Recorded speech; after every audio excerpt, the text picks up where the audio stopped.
അസ്സലാമലൈക്കും. എല്ലാവർക്കും ഷിസാസ് കുക്ക് വേൾഡിലേക്ക് സ്വാഗതം. ഞാൻ അത്യാവശ്യം നല്ല പഴുത്ത 2 നേന്ത്രപ്പഴമാണ് ഇവിടെ എടുത്തിട്ടുള്ളത്. പെട്ടെന്ന് തയ്യാറാക്കാൻ പറ്റുന്ന ഒരു സ്നാക്കിൻ്റെ റെസിപ്പി ആയിട്ടാണ് വന്നിട്ടുള്ളത്. ഒരു 150 ഗ്രാം ശർക്കര, 1 ഗ്ലാസ് വെള്ളം കൂടി ചേർത്തൊന്ന് ഉരുക്കിയെടുക്കാൻ വെച്ചിട്ടുണ്ട്. ഇനി നമുക്ക് ഈ പഴം കട്ട് ചെയ്തതിന് ശേഷം ഒരു മിക്സിയുടെ ജാറിലോട്ട് ഇട്ട് കൊടുക്കാം. അത് വെള്ളം ചേർക്കാതെ തന്നെ ഒന്ന് അരച്ചെടുക്കണം. അതിപ്പോൾ ഇവിടെ അരച്ചെടുത്തിട്ടുണ്ട്. ഇനി നമുക്കൊരു പാൻ എടുക്കാം. അത് എന്നിട്ട് ഫ്ലെയിം ഓൺ ആക്കാം. അതിനുശേഷം ഈ മിക്സ് അതിലോട്ട് ഒന്ന് ഒഴിച്ചു കൊടുക്കാം. ഒഴിച്ചെടുത്തതിന് ശേഷം നല്ലതുപോലെ ഒന്ന് ഇളക്കി കൊടുക്കണം. മീഡിയം ഫ്ലെയിമിലിട്ടിട്ട് വേണം നമ്മളിത് ചെയ്യാനായിട്ട്. അതൊന്ന് കൈയെടുക്കാതെ ഇളക്കി കൊടുക്കണം. അതിനുശേഷം നമുക്ക് ഇനി ശർക്കര ഉരുക്കിയതാണ് ഇതിലോട്ട് ഒഴിച്ചു കൊടുക്കാനുള്ളത്.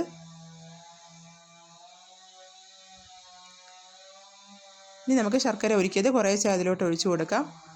എന്നിട്ടൊന്ന് നല്ലതുപോലെ ഇളക്കി കൊടുക്കാം. കൈയെടുക്കാതെ ഇളക്കി കൊടുത്തുകൊണ്ടിരിക്കണം.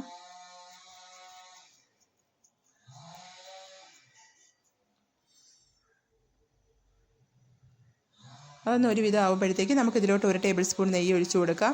മൊത്തം ടോട്ടൽ 2 നേന്ത്രപ്പഴത്തിന് ഞാൻ അത് തയ്യാറാക്കുന്നതിനായിട്ട് 3 ടേബിൾ സ്പൂൺ നെയ്യാണ് ഇവിടെ ചേർത്തിട്ടുള്ളത്. നമുക്ക് വേണമെങ്കിൽ 2 ടേബിൾ സ്പൂൺ നെയ്യും കൂടിയൊക്കെ ചേർക്കാം. നെയ്യ് എത്ര ചേർത്താലും ടേസ്റ്റാണ്. പക്ഷേ എടുക്കുന്ന പഴത്തിൻ്റെ ക്വാണ്ടിറ്റി അനുസരിച്ച് വേണം നെയ്യ് ചേർക്കാനായിട്ട്. നമ്മളിപ്പോൾ ഒരു 5 പഴമൊക്കെ എടുക്കുകയാണെങ്കിൽ നമുക്കൊരു 8 ടേബിൾ സ്പൂൺ നെയ്യ് വരെ ഒഴിച്ചു കൊടുക്കണം. നമ്മളെടുക്കുന്ന പഴം എത്രയാണോ അതിനനുസരിച്ച് വേണം നമുക്ക് നെയ്യ് ചേർക്കാനായിട്ട്. ഇതിൽ വേറെ പ്രത്യേകിച്ച് ഒരു ഇൻഗ്രീഡിയൻസും ഇനി ചേർക്കുന്നില്ല. ഇനി നമുക്കിതൊന്ന് ഡ്രൈ ആക്കി എടുക്കണം. ഈ പാനിൽ നിന്നൊക്കെ വിട്ട് വരുന്ന ഒരു പരുവമാണ് ഇതിൻ്റെ ആ ഒരു പരുവം എന്ന് പറയുന്നത്. അപ്പോൾ ഞാൻ ഒരു 1/2 ടേബിൾ സ്പൂൺ ഏലക്കാപ്പൊടിയും കൂടി ഇട്ട് കൊടുത്തിട്ടുണ്ട്. അതും കൂടി ഇട്ടതിന് ശേഷം ഒന്ന് നല്ലതുപോലെ മിക്സ് ചെയ്തെടുക്കാം. അവസാനം ഇത് പാനിൽ നിന്നൊക്കെ ഒന്ന് വിട്ട് വരും. അതാണ് അതിൻ്റെ ആ ഒരു പരുവം.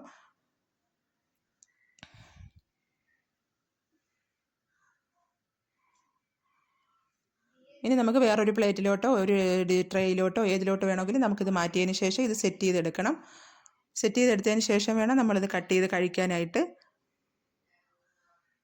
അപ്പോൾ ഞാനിവിടെ ഒരു കേക്ക് ടിന്നാണ് എടുത്തിട്ടുള്ളത്. അതിൽ കുറച്ച് നെയ്യ് പുരട്ടിയിട്ടുണ്ട്. ഇനി ഇതിലോട്ട് നമുക്ക് ഈ കൂട്ട് വെച്ച് കൊടുക്കാം. എന്നിട്ട് നല്ലതുപോലെ ഒന്ന് സ്പ്രെഡ് ചെയ്ത് കൊടുക്കാം. ഇനി ഒരു വെളിയിൽ പുറത്ത് തന്നെ നമുക്കൊരു 10-20 മിനിറ്റ് വെച്ചതിന് ശേഷം തണുത്തിട്ട് നമുക്കിത് കട്ട് ചെയ്ത് കഴിക്കാവുന്നതാണ്. നല്ല ടേസ്റ്റാണ് ഇത് കഴിക്കാനായിട്ട്.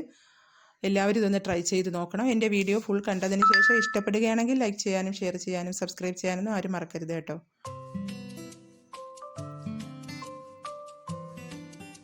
ഇപ്പോൾ ഞാനിവിടെ കട്ട് ചെയ്തെടുത്തിട്ടുണ്ട്. നമ്മളെടുക്കുന്ന പഴത്തിൻ്റെ ക്വാണ്ടിറ്റി അനുസരിച്ച് നമുക്ക് നല്ല കനത്തിനും നല്ല വലുപ്പത്തിനും ഒക്കെ ഇത് കട്ട് ചെയ്തെടുക്കാൻ പറ്റും. നമ്മളിപ്പോൾ 2 പഴം എടുത്തത് കൊണ്ടാണ് കുറച്ചേ നമുക്ക് കിട്ടിയിട്ടുള്ളൂ. അപ്പോൾ എല്ലാവരും ഇതൊന്ന് ട്രൈ ചെയ്ത് നോക്കണം. ഫീഡ്ബാക്കുകൾ അറിയിക്കണം.